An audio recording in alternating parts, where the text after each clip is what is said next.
Chapter 1. A Letter to a Friend. Dear Alvin, I hope you are sleeping well, and you have comfy pajamas.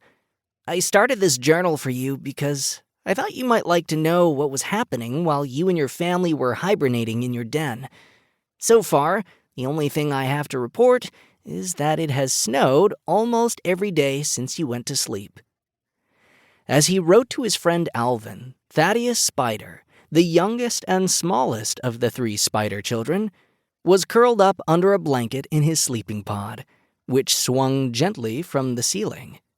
Alvin was a garter snake. While Thaddeus carefully wrote his letter, Alvin and his parents and all of his 70 brothers and sisters were hibernating for the winter. Thaddeus pictured them snuggled in their beds, wearing their favorite flannel pajamas they had opened in their Thanksgiving stockings. It made Thaddeus smile to think of his friend, coiled up in his bed wearing superhero pajamas. But Thaddeus also missed Alvin. "Mom?" Thaddeus asked his mom, Martha, as he sleepily made his way to the kitchen. "Is it still winter? I can't wait for Alvin to wake up." His parents, Martha and Harold Spyder, were listening to the radio and making big stacks of fruit fly pancakes. Martha laughed. "Yes, Thaddeus, it's definitely still winter. You'll have lots to tell Alvin when he wakes up in the spring." Harold placed a plate of pancakes on the table in front of his youngest son. Thaddeus inhaled deeply and smelled the fluffy wonderfulness. "Thanks, Dad." Thaddeus grinned as he looked up at Harold, who was wearing an even fluffier bathrobe with slippers on 4 of his feet. The pancakes smelled so good, and Thaddeus couldn't wait to dig into his breakfast, complete with maple bug syrup and a big glass of chocolate dandelion milk. Thaddeus was well into his first plate of pancakes when his brother Kurt and his sister Gracie dragged themselves to the table. The lure of fresh fruit fly pancakes and maple bug syrup was more powerful than the urge to keep sleeping. The delicious smell from the kitchen was obviously too much for them as well. Maple bug syrup was the best.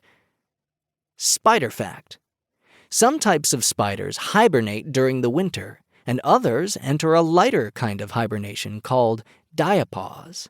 Others will stay active and continue to hunt all year round. The rest die as the weather gets cold and their eggs hatch in the spring. While they may not be hibernating, the spider family, who are orb weaver spiders, were definitely not the same high-energy spiders they were in the warmer months.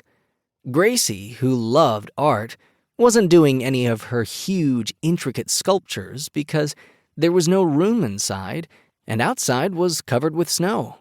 Instead, she was filling up all the sketchbooks she could find with plans for the masterpieces she would start once the snow melted. Kurt, the oldest of the 3 kids, who was usually the most energetic of the group, spent most of his time planning a huge fort he was going to build with his friends as soon as spring came. He had wanted to build an indoor rock climbing wall, but Martha and Harold firmly said no, suggesting he was welcome to try ice climbing outside instead. Kurt didn't like the cold, so he went back to planning his fort.